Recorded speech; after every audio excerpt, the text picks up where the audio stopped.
Animaniac para mí es mi segunda casa. Y antes de eso es mi segunda alma mater. Yo prácticamente aquí llevo ejerciendo ya alrededor de 14 años. Es padre. Siempre hay algo nuevo que aprender. Un lugar que siempre recibió un apoyo. Un lugar donde puedo desenvolverme y hacer lo que me gusta, pero más que nada nos consideramos familia. Solemos ser bastante unidos entre todos los miembros de la veterinaria, con la doctora Susana y entre todo el personal. Nos involucramos mucho, tratamos de apoyarnos en todos los aspectos, tanto médicos, a veces un poquito personales, tratar de que todos estemos, pues si no al 100%, sí que estemos trabajando en acuerdo y que todos sientan que se pueden apoyar en cualquiera de nosotros sin ningún problema. Nos da muchas oportunidades de desarrollo y de crecimiento. Pero algo que me ha enseñado muy bien es la perseverancia, el que siempre tienes que esforzarte mucho por conseguir todo lo que quieres, cuidándote un poco a ti mismo para lograr tus metas. Lucio dijo: veterinario es el pastor que cuida la salud de sus animales. Y desde entonces hasta ahora la veterinaria ha cambiado, y vaya que ha cambiado.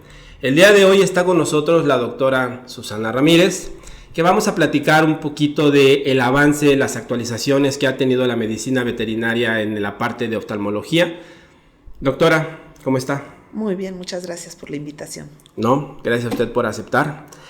El día de hoy es nuestro primer episodio. Vamos a hablar de tratamientos, cirugía, malos diagnósticos, prolapsos. Doctora, primero que nada, quiero agradecerle el que esté aquí por el primer episodio. ¿Está lista? Sí. Animal Edition, episodio número 1. Comenzamos.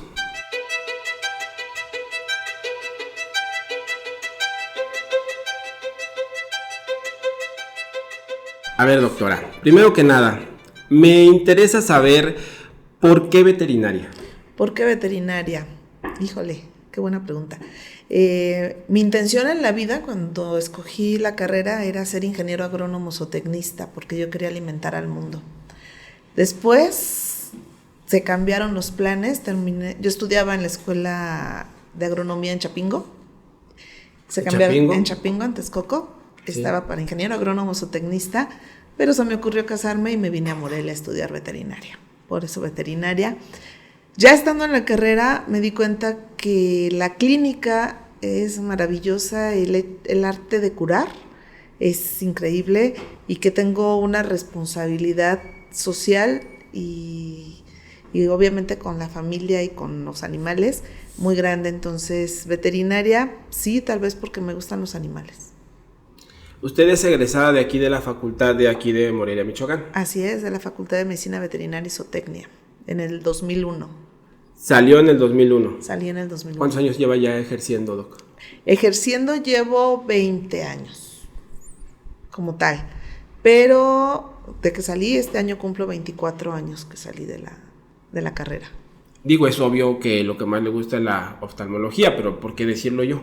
¿Qué es lo que más le gusta de la medicina veterinaria? Lo que más me gusta de la medicina veterinaria es obviamente la oftalmología, pero también me gusta la oncología, me gusta la medicina interna, me gusta la rehabilitación. Y si te fijas, los tres tienen algo en común, que es verlos mejor, ¿sí? Es algo muy evidente ver al paciente cómo se recupera, cómo esos ojitos les brillan, esas colitas las mueven. Entonces, tal vez por eso no me gusta verlos sufrir. Esa sí es una situación, porque son seres tan vulnerables que no nos pueden decir, me está doliendo, más que nosotros. Decía el doctor Carlos Alcaraz, si mal no recuerdo, él te está diciendo lo que tiene, nada más te falta interpretarlo. Entonces, claro, las miradas, los movimientos nos están diciendo qué tienen, pero hay que saberlos interpretar. Vamos a regresarnos un poquito a 1996. Usted aplica para la Facultad de Medicina Veterinaria y queda. Uh-huh. ¿Cuál fue la motivación, el porqué de haber entrado a Medicina Veterinaria en 1996? ¿Aún se acuerda? Sí, fue más personal. ¿Sí? Ahí te va el chismito, para todos los que no lo saben. Cuando yo decido salirme de Chapingo, no fue porque reprobé, fue porque decidí casarme y tener un hijo. Entonces era estudiar veterinaria o quedarme en mi casa de ama de casa. Entonces dije, no, mejor estudio veterinaria. Aunque aquí en Morelia hay una escuela de agronomía, pero siendo honestos me llamó más la atención estudiar ya veterinaria. Fue por azares del destino, no por... Su familia no le decía, oye, pero veterinaria, vas a ver vacas, puercos, becerros, ¿tú qué tienes que andar haciendo eso? No, eso me lo decían cuando me quise ir a estudiar, cuando me fui a estudiar a Chapingo, me decían, ¿y tú de dónde saliste ingeniero agrónomo? Si más citadina no podía ser, pero siempre me ha llamado mucho la atención el campo, la producción animal. En ese entonces me llamaba más, yo quería alimentar a todo el mundo porque decía, los productos de origen animal son súper importantes para la humanidad. Claro. Pero ya estando en la escuela me di cuenta que la clínica, y empecé a ver clínica porque mi hijo, el mayor, adoptamos un perrito y un día dije, ¿qué voy a decirle a mi hijo cuando me diga, oye mamá, ¿qué tiene mi perro porque está enfermo? Y yo no saber ni por dónde empezar a analizar a su perro y decirle, tu perro le duele la patita porque se la fracturó y cómo lo voy a curar. Y realmente por eso fue que empecé yo a meterme a la clínica de pequeñas especies, porque mi hijo en algún momento me iba a preguntar qué tenía su perro. Estamos hablando de que usted sale en el 2001 de aquí de la Facultad de la Michoacana y empieza a ejercer la medicina veterinaria. ¿Qué fue lo que en ese momento le llamaba más la atención o lo que en ese momento veía más en pequeñas especies? Fíjate que en ese entonces, hace 20 años, no había una medicina veterinaria como la conocemos ahora. Era más de era más de... No hacíamos estudios, los rayos X nos teníamos que meter de contrabando a los laboratorios de línea humana, porque pues cómo íbamos a sacarle una radiografía a un perro en un gabinete de radiología. Y me empieza a interesar, afortunadamente tuve la fortuna de ser la primera generación de la clínica de la Facultad de Veterinaria, donde pues estaba la doctora Ana, el doctor Barajas, quienes nos empezaron a enseñar qué era realmente la clínica veterinaria. Nos ponían a estudiar muchísimo esas rondas de hospital interminables, donde uno se ponía a llorar cuando nos pedían 5 diferenciales de cada enfermedad, y era mucha exigencia.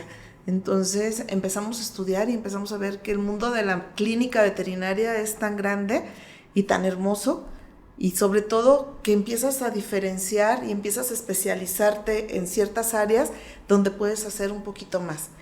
Con el tiempo cambia la perspectiva tanto de las personas de qué es lo que esperan de su médico veterinario, como del médico veterinario cada vez se tiene que especializar en un área. Y ahí fue donde me fui, desde que estaba en la clínica. Me acuerdo que mi primera exposición en un seminario se me ocurrió hablar sobre neurooftalmología, así, algo sencillo para empezar, que ni yo me entendí de qué se trataba, y me acuerdo que di la plática de exposición y volteo y veo a la gente en el auditorio y todos con cara de, ¿qué dijiste? O sea, porque no había esa cultura de ponernos a estudiar en clínica. Usted se visualizaba, hace 20 años, como decía, hace 20 años pretendíamos hacer medicina, ahora hacemos medicina, ¿no?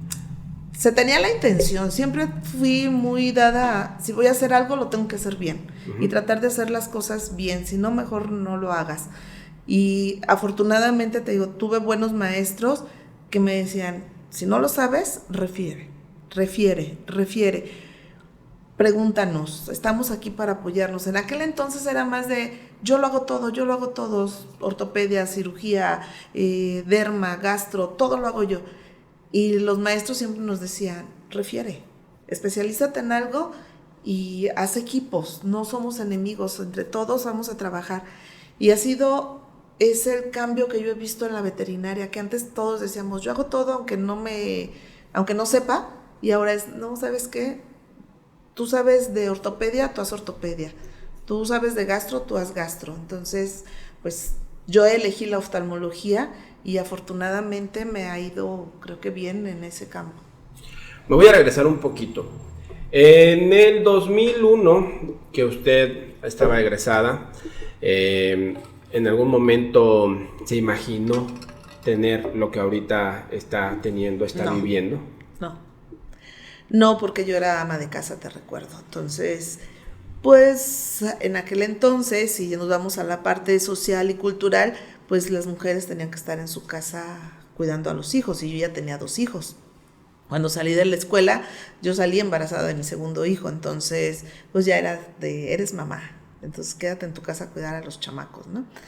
Pero un día dije, bueno, si estudié una carrera, pues ejércela, para eso la estudiaste. Y me empecé a preparar un poquito más, y fue que me acerqué a la clínica, empecé a estudiar, y una amiga un día llega y me dice, vamos a poner una clínica entre las dos, ya sabes, las alianzas eternas. Y yo, sí, vamos a poner la clínica. Yo tenía el espacio y ella tenía el título, yo todavía no me titulaba.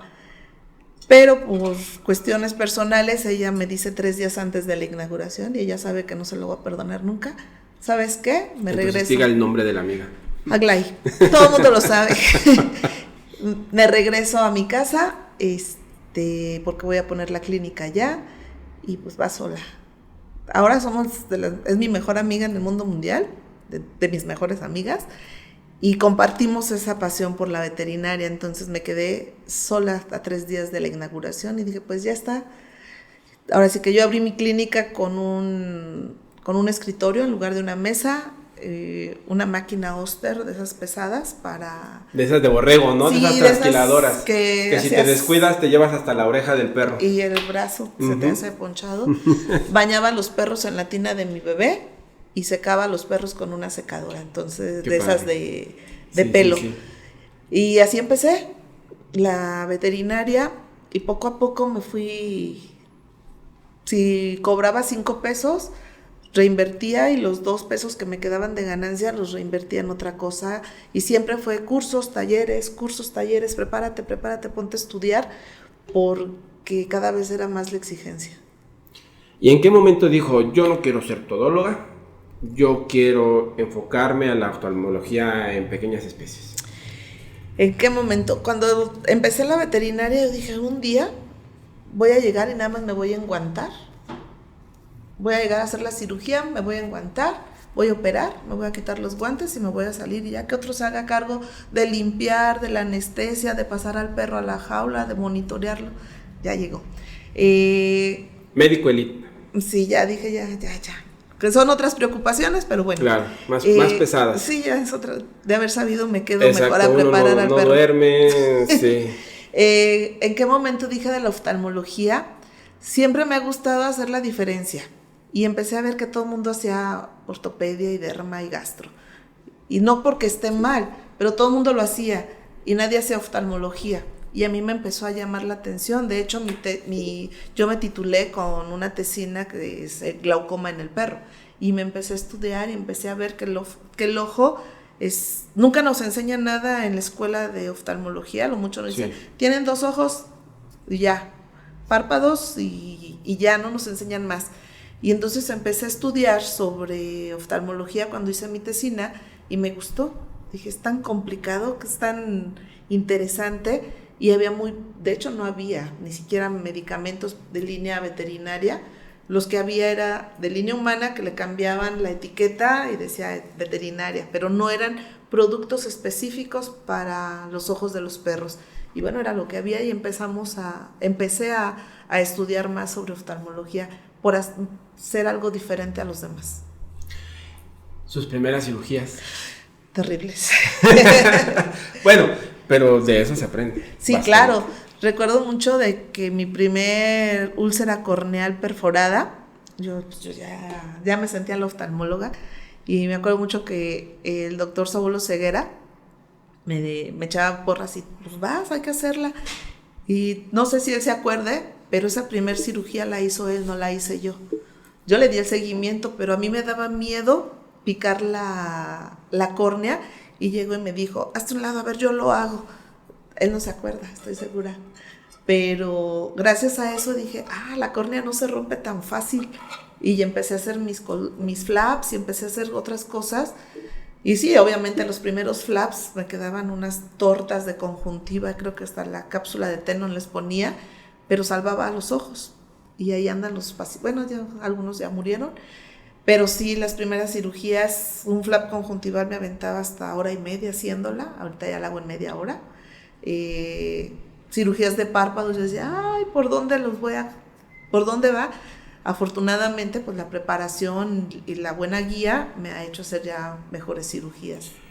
Los cursos funcionan para la teoría, pero todos los pacientes, por ejemplo, uno va a un curso y estudia y ahí le presentan los casos y todo eso. Te llega el pacientito llega a la veterinaria con el mismo caso que viste en el curso.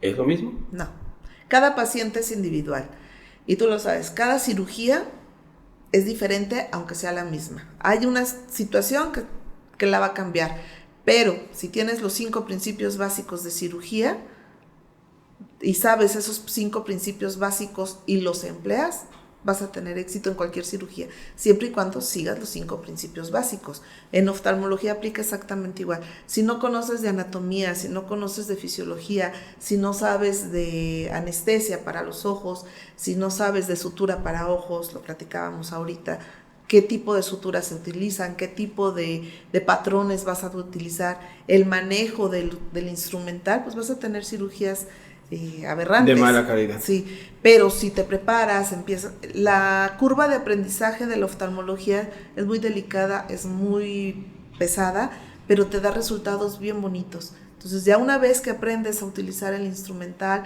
que aprendes a ver a través de lupas, a hacer microcirugía, ya lo puedes hacer con una mayor facilidad y eficiencia. Y no nada más para ojos, a mí me ha servido, por ejemplo, para hacer uretrostomías, que todo el mundo dice, una uretrostomía. Como ya sabes manejar tejidos delicados o tejidos chiquititos, pues es más fácil hacer las uretrostomías. Por ejemplo, doctora, hace rato platicábamos y decíamos, empezamos a ver que el rumbo de la medicina veterinaria iba para ortopedias. Se vino un boom, ¿no? Como de la ortopedia en las pequeñas especies.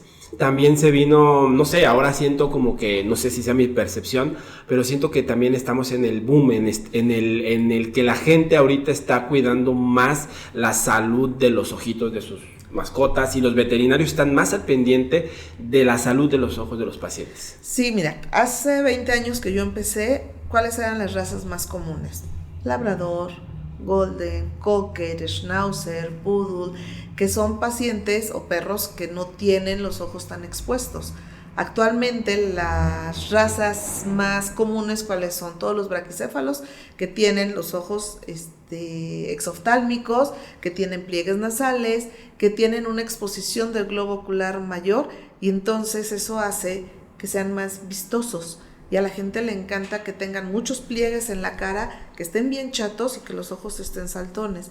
Eso hace que tengan más accidentes, que tengan más enfermedades y que sean más comunes.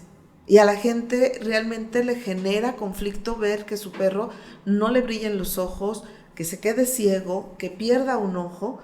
Realmente les conflictúa. Entonces, el boom de la raza que hay actualmente o de las razas que estamos viendo hace que tengamos que estudiar más sobre oftalmología.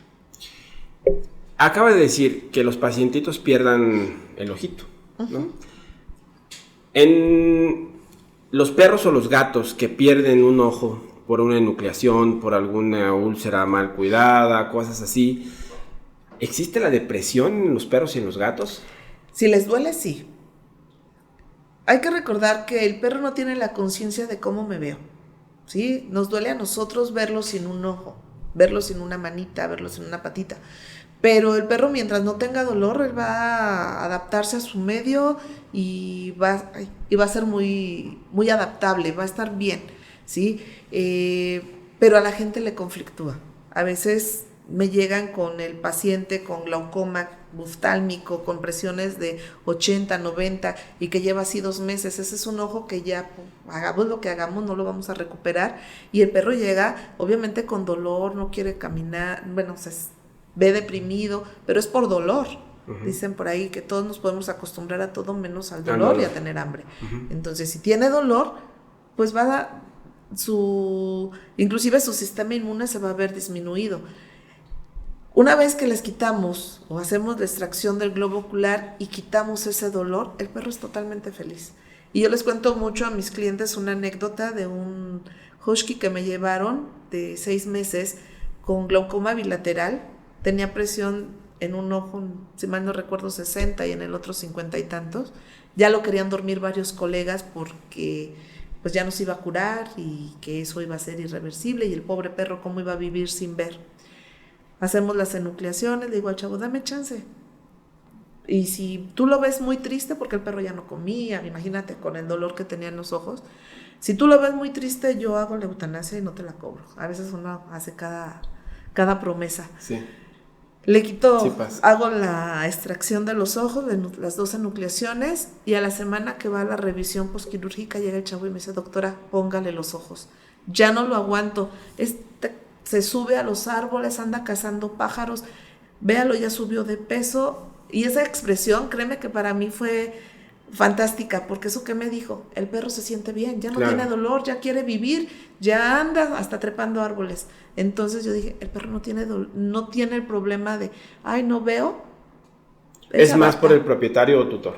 Es más. Pero por uno eso. como médico veterinario también tiene que lidiar con eso, ¿no? Saber orientar al propietario Claro. o tutor de las consecuencias que tiene una enucleación, ¿no? Claro, y digo, ahora afortunadamente tenemos la posibilidad de poner prótesis, y hay que saber a qué paciente le podemos poner una prótesis. No todos son Claro. candidatos. En los gatos no podemos poner prótesis, pero en los perros, inclusive ahorita estamos trabajando, pertenezco a la Sociedad de Optometristas y Ocularistas de América Latina, soy la única veterinaria que está ahí, Ándenle, que perros. hacen prótesis, y estamos viendo la posibilidad de hacer prótesis que ya vengan igual que las de nosotros, pintadas, para que se vea lo más natural esa prótesis en un animal. Entonces estamos en ese trabajo. Soy padre. Sí, porque hay que tomar en cuenta que ahorita los animales han tomado un lugar importante en la familia, y verlos sin un órgano que es tan importante, bueno, sí es importante, para la gente le genera mucho conflicto. Entonces ya verlos con una prótesis que se vea lo más parecido a su ojo va a ser muy bonito. En algún momento lo vamos a hacer. Espero sea pronto, porque sí va a ayudar bastante. Pero la cuestión es, vamos a hablar de enfermedades. Para usted, ¿cuáles son las enfermedades más comunes que están afectando a los pacientes? A mí se me viene a la mente el prolapso de la glándula nictitante, ¿no? Es el más común, yo creo que entra, el prolapso del tercer párpado. Depende mucho la raza, ¿sí? Y la predisposición. Sí es una de las cosas más frecuentes que vemos, el prolapso de la glándula, pero yo creo que ahorita tengo más glaucoma. Tengo muchos pacientes con glaucoma, es una de las enfermedades más difíciles de tratar, porque ya cuando llegan con nosotros es porque ya tienen una alteración. Un problema muy serio. Y no nos damos cuenta a tiempo para evitar que pierdan la vista. Ojo seco también, y ahí es donde entra el prolapso de la glándula, y no sé, úlceras. Vámonos con el glaucoma. Para empezar, el glaucoma, creo, si no me equivoco, es hasta una enfermedad, pues, transmisible. Es hereditaria, más no transmisible. Hereditaria porque puede ser de padres a hijos. Puede ser adquirida y puede ser secundaria a otro problema sistémico. El glaucoma es un síndrome donde se ve afectado todo el globo ocular por el aumento de la presión intraocular. Es decir, que no se elimina el humor acuoso correctamente, se cierra el ángulo iridocorneal o la hendidura ciliar por donde se elimina el humor acuoso, y se empieza a acumular dentro del ojo y empieza a generar una isquemia al nervio óptico. Al tener la isquemia en el nervio óptico, pierde su función de transmitir el estímulo hacia el cerebro, y el perro se queda ciego. Entonces es importante que se atienda a tiempo para reducir esa isquemia, porque no nada más es del nervio óptico, sino también de la retina, de las células ganglionares de la retina. Y estamos hablando de terminaciones nerviosas de primer orden, ¿sí? Que una vez afectadas, estas no se regeneran. Entonces, hay glaucoma agudo que puede aumentar la presión intraocular en 12 horas y ya se perdió el nervio óptico, hagamos lo que hagamos. Y hay glaucoma crónico que podemos, con tratamiento ya sea quirúrgico o tópico, disminuir esos efectos del aumento de la presión intraocular, pero tomar en cuenta que es una enfermedad crónica. Una vez que se presenta, no se cura, solamente se controla. Se controla. Entonces, es importante. Aquí, por ejemplo, a lo mejor yo dije transmisible y lo dije mal, pero me refería a es transmitido ya sea por papá o por mamá. Pero si los padres no lo tienen... Pero se puede adquirir. Pero se puede adquirir. Sí. Ok. Y me comenta, una vez adquirido no se cura, se controla. Sí. ¿Cómo el médico va a saber que sí lo tiene bien controlado y que no se le está saliendo de las manos el problema? Midiendo la presión intraocular, checando su nervio óptico, que el nervio óptico no tenga esa excavación, que no esté isquémico, viendo los efectos secundarios. ¿Qué efectos vamos a ver? La buftalmia, que es la diferencia de tamaño de un globo ocular y otro. Vamos a ver edema corneal, las estrías de Hub. Vamos a ver episcleritis, el ojo se pone muy rojo. Vamos a ver inclusive luxaciones o subluxaciones del cristalino. ¿Cómo saber que se está saliendo de control? Midiendo la presión intraocular. Podemos hacerlo obviamente con el tonómetro. Hay muchos tipos de tonómetro, desde shots, el de aplanamiento o el de rebote, o inclusive la digitometría. Checamos los dos, la presión que se está ejerciendo en los ojos, presionando hacia la cavidad orbitaria, y se alcanza a sentir cómo un ojo está más durito, más tenso, y nos impide esa recolocación retrovulvar. Entonces, esa es una técnica muy empírica, pero bueno, nos puede dar cierta información, y obviamente viendo los signos clínicos. ¿Medicamentos que ayudan para el glaucoma? Depende del tipo de glaucoma, si es de ángulo abierto, de ángulo cerrado, si es por traumatismo, si es por una uveitis. Entonces, el más común pues es la torsolamida, que inhibe la producción de la anhidrasa carbónica, que es donde se produce el humor acuoso. Ese es el que utilizamos más en gatos, pero hay un mundo ya de medicamentos. Y como dice usted, todo va referido según el paciente, y el tema. Ok.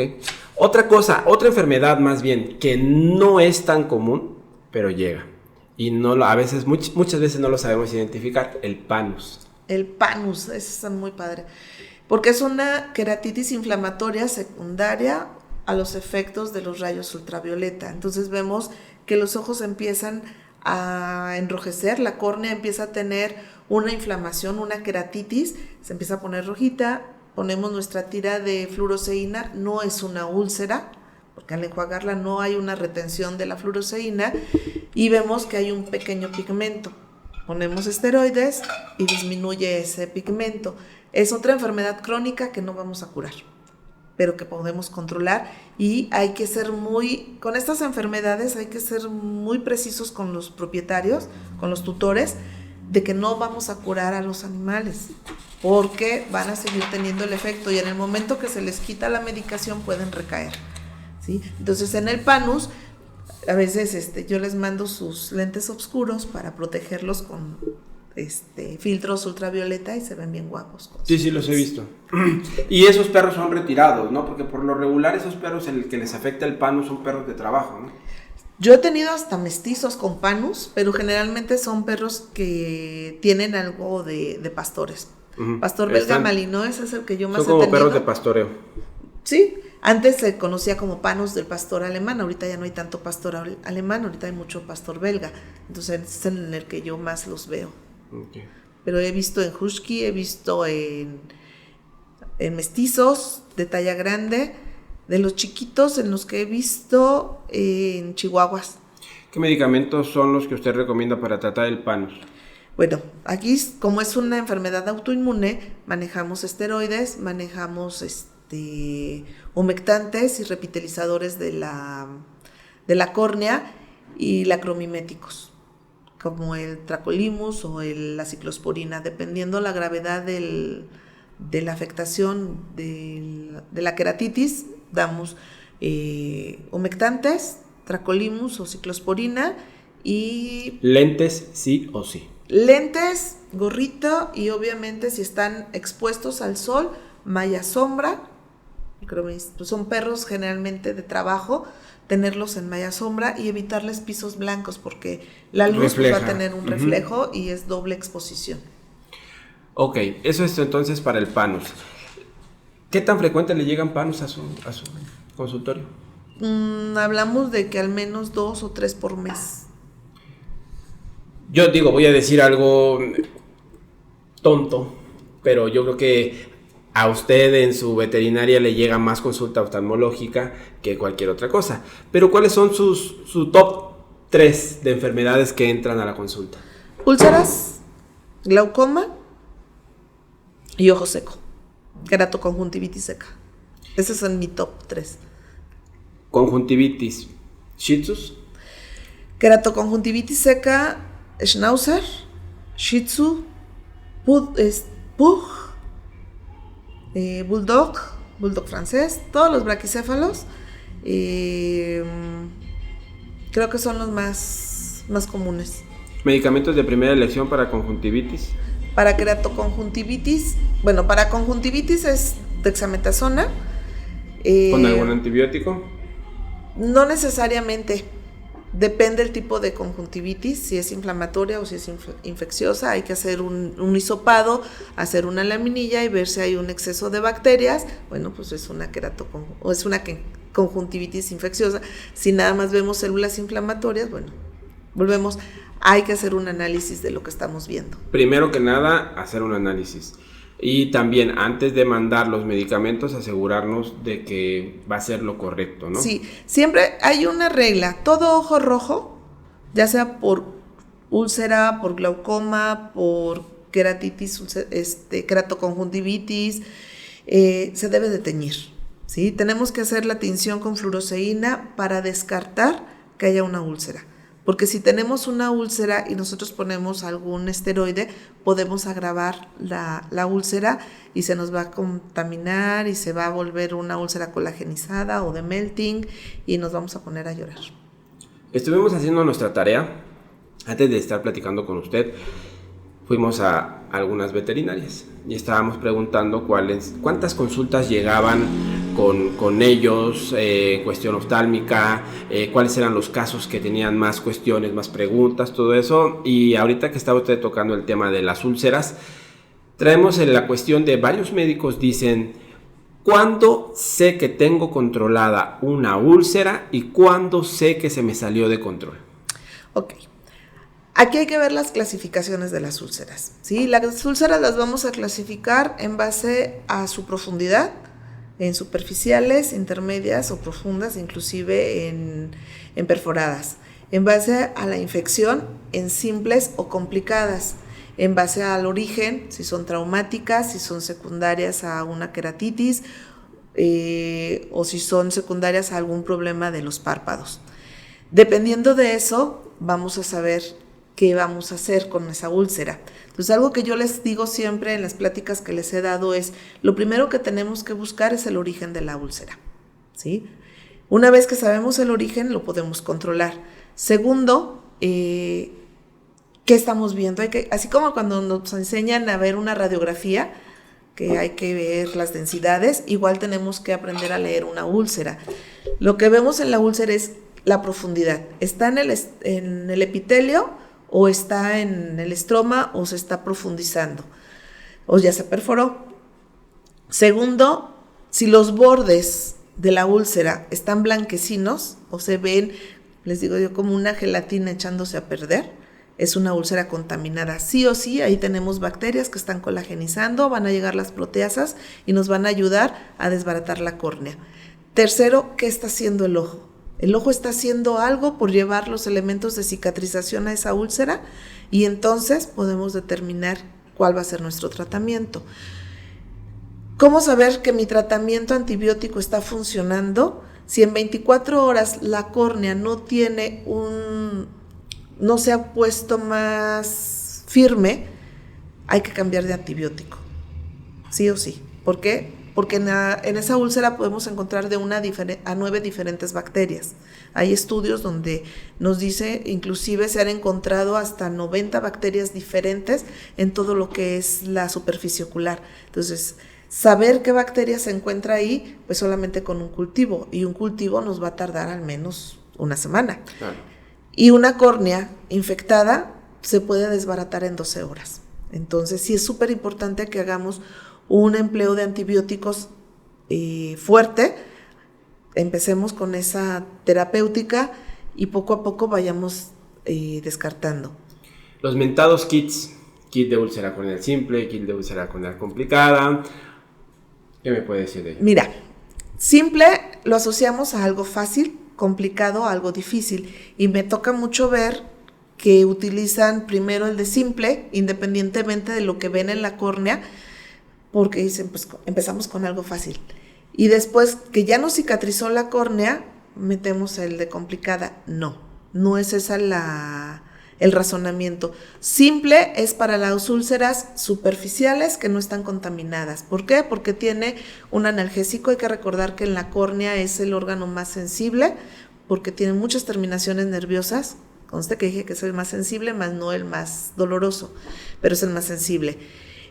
Cuando la úlcera es superficial duele mucho, hay blefarospasmo, hace mucho parpadeo excesivo el paciente, pero no está contaminada, significa que no hay ese halo blanco o ese reblandecimiento de la córnea, nada más fue una abrasión superficial, y esta pudo haber sido ocasionada hasta por un baño. Eso es bien importante, cuando hagan un baño poner un protector en la córnea.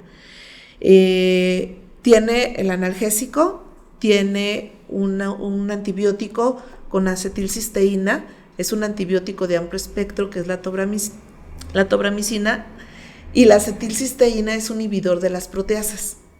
Por eso es que viene en el kit. Y el otro producto que es vitamina en ungüento es un reepitelizador. Eso es cuando tenemos una úlcera que tiene que cicatrizar al menos máximo en una semana. Si en una semana no vemos cambios, entonces o tenemos una úlcera indolente, que significa que hay un defecto de epitelización, que el epitelio no se está adhiriendo a la córnea correctamente, o que ya se infectó, que ya se hizo más profunda, ya se complicó.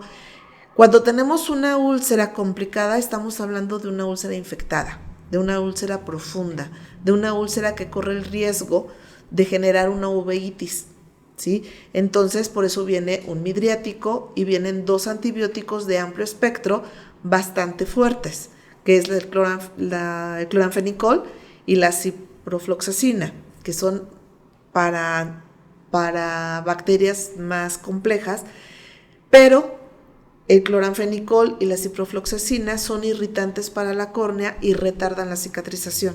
Entonces aquí es importante que vayamos viendo y aprendamos a leer la córnea para saber cómo vamos a manejar. Los kits están hechos porque es lo mínimo indispensable que tenemos que utilizar en este tipo de úlceras. No sé si quedó claro. Es como lo de primera elección. Así es, pero en el criterio de nosotros es donde vamos a ir intercambiando los medicamentos. Añadimos algún antibiótico, algún cicatrizante, algún antiinflamatorio. En este caso utilizamos los AINES, no utilizamos los esteroides porque podemos agravar las úlceras. Hace un momento dijo algo muy importante, dijo, esto puede ser provocado hasta por los mismos baños. Sí. ¿Qué debemos de hacer con la mascota cuando llega a baño? ¿Hay algún tratamiento, medicamento, protocolo que debemos de usar para los ojitos? Hay que recordar que la córnea está protegida por la lágrima. La lágrima tiene 3 componentes, moco, agua y grasa. La grasa es la parte más externa para evitar la evaporación de la lágrima. Si nosotros, al momento de que estamos bañando al perro, le cae una gotita de jabón, la grasa se va a romper y va a dejar expuesta la córnea. Si la córnea se expone, se va a ulcerar. Y entonces llega a tener esas úlceras de casi toda la córnea, pero que son muy superficiales. Esto lo podemos evitar poniendo algún ungüento. En este caso, bueno, puedo dar el comercial, petrolato, que es el humectán ¿cómo se llama? En ungüento, o el Oftavitán. Por aquello de que hagamos algún daño a la córnea, tenemos el repitelizador y nos ayuda a que no tengamos úlceras corneales. Lo mismo pasa cuando pasamos la secadora y los estamos secando, pasamos la secadora caliente, imagínate. Sí, lo que es el aire caliente, El le está aire llevando caliente. los ojos, todo eso. Y Entonces, también- lo recomendable es hacer un protocolo para cuidar los ojitos de la mascota antes del baño y después del baño. Así es. Ok. Y con eso se van a salvar de úlceras, de demandas, y vamos a proteger al perro. Es cierto que estamos haciendo, dicen por ahí, el veterinario hace medicina preventiva, pero ahora dicen, hace medicina que se cuida de no demandas. Sí, porque lo que decíamos en un principio, ya la mascota es el hijo, ¿sí? Ya, si algo le pasa, te puede ir bastante mal. 9 de cada 10 casas tienen o perro o gato. Así es. Así Y de tal esos 9 perros, al menos 6 tienen un defecto de humectación. Tengo que decirlo. Prolapso de la glándula nictitante. Se tiene que tocar este tema. Lo tengo que tocar. ¿Por qué? Todo mundo sabe que se dejan, que no se retiran, que eso es lo mejor. Pero todos los prolapsos se corrigen de la misma manera. No, hay varias técnicas y depende del tipo de prolapso o de la raza también, vamos a hacer diferente técnica. Tenemos la técnica de anclaje al periósteo del cigomático, tenemos la técnica de Morgan o la que Donde es de cubrimos. bolsillo, y hay una técnica para estos perros braquicéfalos, complejos, divertidos de operar, que se fija al músculo recto ventral del ojo. Esa es una técnica más compleja, pero más eficiente. Okay. Entonces, dependiendo, por ejemplo, un bulldog que lo tocas y ya está inflamado, debe de llevar un tratamiento previo antiinflamatorio siempre y cuando no tenga úlceras. Damos el antiinflamatorio y eso va a evitar que la conjuntiva reaccione y te permita recolocarlo correctamente. Entonces, sí depende mucho del paciente que estemos tratando. El prolapso que entra y sale. Hay que fijarlo. Sí, sí o sí hay que fijarlo, porque hay que recordar que la glándula del tercer párpado está produciendo líquido. ¿Sí? El 30% de la parte acuosa de la lágrima se produce en esta glándula nictitante. Si se está protruyendo, se puede inflamar y al inflamarse disminuye su producción de agua. Al disminuir su producción de agua, el ojo se queda propenso a un ojo seco, pero además va a funcionar como un cuerpo extraño y va a evitar que el párpado distribuya la lágrima correctamente. ¿Por qué? Pues porque tenemos algo ahí que está impidiendo que ese párpado se deslice correctamente sobre la córnea y nos puede generar una parte seca en toda la córnea y ahí vamos a tener úlceras y vamos a tener keratoconjuntivitis seca. Se va a ir más allá el problema. Sí. ¿Qué sutura? Suturas, depende de la ¿Y qué técnica. número? Depende de la técnica. Si vamos a utilizar la técnica de bolsillo, utilizamos suturas 5 o 6 ceros absorbibles. Si vamos a anclar, dependiendo del tamaño de la raza, dependiendo del tamaño del ojo, de 3 a 2, 3, 4 ceros no absorbible. Si Nunca es, de un cero, no. nunca de cero. Evitar el Nunca catgut, catgut. porque el catgut hay que recordar que viene en un líquido que es irritante para el ojo. De hecho, huele como alcohol, ¿no? Huele como alcohol, Sí. a ver, pónganse alcohol en el ojo, pues eso va a doler. Hay que evitar el catgut porque aparte tiene memoria y los nudos se pueden romper. Entonces, hay que saber qué técnica es la más adecuada para nuestro paciente. Ok, el tema esperado de la noche, cataratas. Cataratas, de mis favoritos. Cataratas. Cataratas en perros jóvenes, cataratas que no todos los perros son candidatos para operarse a cataratas. Estuve platicando con usted hace unos días y me dijo eso y me sorprendió. No es el propietario tiene la solvencia como para poder hacerlo, pero si el perro no es candidato, bueno, platíquenos usted, cataratas. Cataratas es la opacidad del cristalino. El cristalino se nutre a través del humor acuoso. El humor acuoso en los perros, en los gatos y en los caballos es el ultrafiltrado de la sangre que proviene de la arteria oftálmica externa en estas especies. Esto que hace que la membrana la barrera hematoencefálica sea menos permeable y permita el paso de más moléculas de alto peso, y eso hace que cambie el humor acuoso. ¿A qué voy con este preámbulo? Está bien. Si nosotros tenemos un paciente diabético, hipertenso, con enfermedades inflamatorias, todas estas células inflamatorias van a llegar a ese cristalino y le van a generar una alteración, van a formar una catarata. Si esta catarata es secundaria a un proceso inflamatorio, el ojo de los perros, aunque no tengan cataratas, se inflama de 15 a 20 veces más que el de nosotros. Una cirugía de cataratas no es nada más como la de nosotros. Tienes cataratas, te meto al quirófano, te pongo tu lente intraocular y se acabó el problema. Así se piensa, así es como, así llegan los propietarios o tutores platicándola o planteándola. Así es. En el caso del perro hay que recordar que no es así. El perro va a inflamar su ojo, aunque lo veamos nada más. Las uveitis nos pueden generar alteraciones muy graves. Bueno, el primer mandamiento para poder hacer una úlcera de cataratas es que sea un perro que no sea reactivo, un perro que sí se deje manejar. ¿Por qué? Porque vamos a estar en constante manipulación de ese ojo. Tenemos que estar midiendo presión intraocular, tenemos que estar checando que no tenga úlceras, que no haya infecciones, que no haya inflamación. Si el perro no se deja manipular, mejor evítenle la pena, eviten el gasto y eviten hacer algo mal. ¿Por qué? Porque el ojo se va a inflamar en el forcejeo de quererlo con revisar. El paciente. Podemos generar inflamación, podemos generar aumento de la presión y eso va a generar una frustración porque el ojo no va a sanar, no va a volver a ver y de verdad créanme que es terrible porque el cliente siempre va a esperar que su perro vuelva a ver, ¿sí? Que su paciente vuelva a ver. En el caso de pacientes que ya tienen una enfermedad crónica como diabetes, hipertensión, hipotiroidismo, Cushing o cualquier enfermedad endocrina no controlada, no es candidato a la cirugía. Primero se controla alguna enfermedad que tenga el perrito y después vemos si es candidato para la cirugía. Sí, los estudios previos a la cirugía es obviamente un hemograma, una química sanguínea, un examen general de orina, un DX4 para descartar que tenga alguna enfermedad hematológica,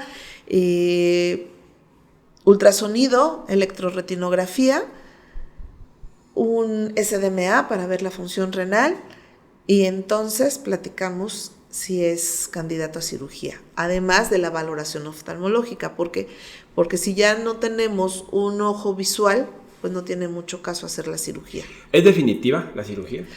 Cuando una vez que se realiza, el paciente ve, te puede decir por el resto de su vida. Por 10 años es el tiempo que dura el lente. El lente, 10 años. Y hay que cambiarlo. ¿Y hay que cambiarlo? Y otra cosa, una vez que se hace la cirugía, la primera semana son revisiones, después cada tercer día, después cada 15 días, después cada mes y cada 3 meses hay que estarlo monitoreando. ¿Por qué? Porque si ya tuvimos esta alteración en el cristalino por un proceso inflamatorio, podemos tener una uveitis y pueden llegar a generar glaucoma a largo plazo si no hay una revisión constante. Periódica. La uveitis y pueden perder la vista aún después de la cirugía. Entonces no es nada más de opéralo y ya. No nada más es, tengo la pudiencia, lo voy a operar. No, nosotros como médicos veterinarios tenemos que orientar al propietario tutor y saberle, por así que ponerle los puntos sobre las IES. Así es. ¿No? Hicimos nuestra tarea, fuimos con veterinarios que la conocen, que trabajan con usted y hay algunas preguntas que me gustaría presentarle, que me gustaría que usted viera para ver qué puede decir sobre lo que preguntan los colegas. Doctora Susana, mi pregunta es sobre el tema del panus. ¿Cómo hacer entender al propietario o qué medidas tomar para con el paciente cuando presentan panus y comúnmente los utilizan para el pastoreo y que se da un poquito más en razas de pastoreo? Y una de las cosas que se les dice es evitar el sol. ¿Qué medidas puedo darle al propietario para evitar que avance más la enfermedad o la patología sin que quiten al animal de sus labores o definitivamente tienen que quitarlo de las labores para lo que lo usan? Que lo quiten, ¿no? No necesariamente que le pongan su gorrito o que le pongan los lentes. De verdad, Deblin sacó una línea especial de lentes con protección ultravioleta para mascotas y vienen bien fashion, traen estrellitas y hay diferentes modelos. Creo que las marcas y creo que el mercado, y no tanto de lentes, sino también de las prótesis, todo eso, no saben el mercado que tienen en medicina veterinaria, ¿eh? En serio. Yo creo que lo sacaron más como algo fashion, algo así cool para las mascotas, pero yo cuando vi que sí tenían protección ultravioleta dije, wow, esto es una maravilla, Al porque rato se los podemos poner Adidas, a nuestros... zapatos para mascotas, ¿no? Sí, no lo dudes. Pero no es necesario que lo saquen de su trabajo, con que le eviten el contacto con el sol, es suficiente. Es suficiente, un buen tratamiento. Pero también aquí la doctora nos dijo ¿Cómo hacerle entender? cómo hacerle entender al propietario. Hay que ser muy concretos en decir, es algo que no se cura, se controla, es algo autoinmune, no es que con un solo tratamiento. No depende del médico, no depende de la mascota, depende del tratamiento. Del propietario. Y del propietario, Sí, de los completamente, cuidados. del tutor. Y que vamos a ir dando tratamiento agresivo y lo podemos disminuir hasta dejarlo una vez a la semana, una vez cada 15 días el tratamiento. Excelente. Si lo cuidan. Pregunta número 2, la doctora Carolina Hernández. Doctora Susana, ¿en qué momento decides tú tratar una úlcera complicada ya con cirugía en vez de seguirla tratando con medicamentos? Ok, cuando la úlcera sobrepasa el 50% del estroma, ya es de cirugía. Y es una úlcera complicada que por la presión que está ejerciendo el humor acuoso y ahora sí que la presión atmosférica nos puede adelgazar más la córnea y se puede romper más rápido. Entonces es importante que se opere cuando está a un 50% el estroma afectado. Se opera, ¿y qué se hace con la cirugía? Hay varias cosas. Puedes poner desde un mandil conjuntival o un flap conjuntival, puedes poner una membrana amniótica, puedes hacer una transposición esclerocorneal o corneoescleral, puedes poner inclusive un flap del tercer párpado. Hay varias técnicas dependiendo lo que O estemos remitirlo viendo. a la doctora Susana y ir a ver la cirugía. Eso se cobra aparte. Casi la mayoría de tratamientos en cuestiones oftalmológicas son a base, pues, que de gotitas en el ojo o de ungüentos en el ojito. Pero, ¿hasta cuándo usted, doctora Susana, marca una pauta de que, ¿sabes qué? El tratamiento de gotitas y de ungüento no nos está funcionando, hay que cambiar de tratamiento? ¿Qué tratamiento sería este? ¿Hasta cuándo usted sugiere una intervención quirúrgica en ese ojito? Esa es mi pregunta. Aquí depende de qué patología estemos hablando. Afortunadamente ahorita tenemos un laboratorio que está haciendo investigaciones muy importantes. Tenemos ya una inyección subconjuntival a base de liposomas, serolimos en liposomas, que inyectamos subconjuntivalmente y son 15 días de tratamiento que no vas a estar tanto tiempo con las gotitas. Si es un glaucoma y sabemos que es un paciente que sí o sí va a generar ceguera, pues puedes hacer una cirugía de cicloablación, poner una válvula de Hammett para estar drenando el humor acuoso. Si es una catarata, antes de que se haga más dura esa catarata hay que operarla, porque entre más dura esté la catarata, más ultrasonido se emplea y eso puede generar un desprendimiento de retina. Entonces aquí sí depende mucho del tipo de padecimiento del que estemos hablando. Ahora, si me está hablando de úlceras, las úlceras, además de la cirugía, va a seguir con gotitas. ¿Por qué? Porque es tratamiento tópico, pero también damos tratamiento sistémico de antibióticos y analgésicos. Claro. Sí, entonces sí depende mucho. Un complementario. Sí depende mucho de qué patología me esté hablando. Vamos con nuestra cuarta y última pregunta. Doctora Susana, mi pregunta es, ¿a qué se debe o a qué puede derivarse cataratas en perritos jóvenes? Estamos hablando de 2-3 años de edad ya padeciendo cataratas. A cualquier proceso metabólico, también son hereditarias. Yo tuve un caso de un paciente que iba abriendo los ojos y ya tenía cataratas, un pastor belga malinois. Entonces todo tiene que ver con el proceso metabólico por este detalle de la vascularización. Por eso es importante, el cachorro llega a su primera vacuna Y la revisión. Y revisión. General, ojitos, y si notamos algo raro, empezar a tomar cartas en el asunto. Así es. ¿No? Sí. La cuestión de los ojos, doctora, la cuestión oftálmica en pequeñas especies da para mucho más tema, da para mucho más charla. Aquí podríamos tenerla de lunes a viernes. Sin problema. Sin problema alguno. Pero, a ver, platíquenos, ¿qué libro es el que de cajón debemos tener? Me había comentado la vez pasada que hay dos, como la Biblia y el de cajón. El de cajón que todo veterinario debe de tener es el de Fundamentos de Oftalmología Veterinaria de Slater. Okay. Ese es así como, con ese tienes resuelto las dudas básicas. Okay. ¿Sí? Muchos laboratorios han sacado manuales que también son muy buenos. Ahorita no recuerdo bien los nombres, pero básico el Slater. Ya la Biblia, el que todo mundo, el que se dedica ya de lleno a oftalmología debe de tener es el Gelatt. El Gelatt. El Gelatt, Oftalmología Veterinaria de Gelatt.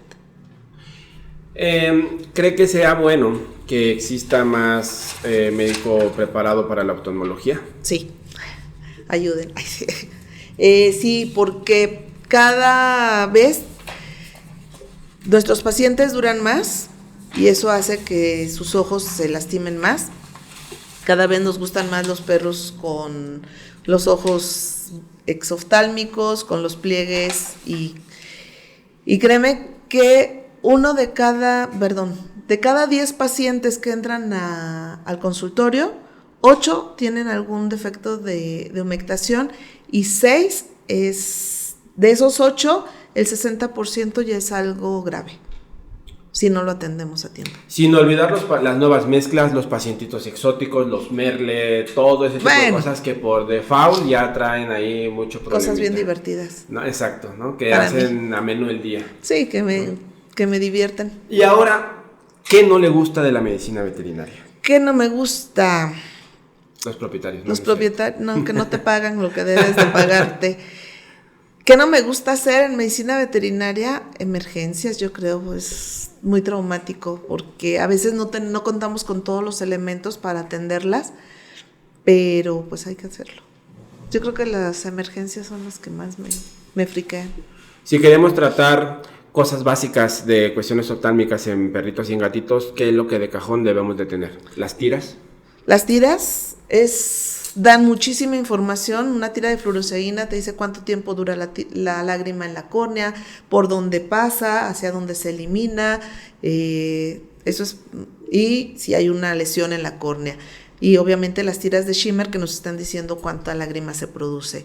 Debemos de tener un oftalmoscopio para poder ver las diferentes estructuras desde la córnea hasta nervio óptico y empezar a ver las diferencias. Debemos de tener una lámpara con una luz suficiente, fuerte, para poder ver los reflejos pupilares y el reflejo de deslumbramiento, y un celular. Un celular con una buena cámara que enfoque bien, y con eso es suficiente para empezar a hacer oftalmología. De hecho, no es gran ni cosa, caro. ¿no? Las tiras de fluoresceína y de Schimmer, cada tira te cuesta 5 pesos y te da muchísima información. Muchísima. Ok, ahora, todo con usted, ahorita como lo platicamos, pues oye, muy bonito, todo es éxito, todo es del 2001 hasta la fecha es puro avanzar. ¿No ha habido momentos en su estancia o en su ejercimiento de la medicina veterinaria donde diga, voy a aventar todo esto y mañana me salgo a vender semillas? Sí. Yo creo que lo más difícil es cuando pierdes un paciente. El médico veterinario tiende a flagelarse al decir, por mi culpa, que hice mal, si hubiera hecho esto, si no hubiera hecho esto otro. Sí hemos tenido esos episodios de decir hasta aquí. Inclusive el año pasado cerré la veterinaria 3 días, y si te vas a mis redes sociales ahí se ve un mensaje donde puse ya no más. ¿Por qué?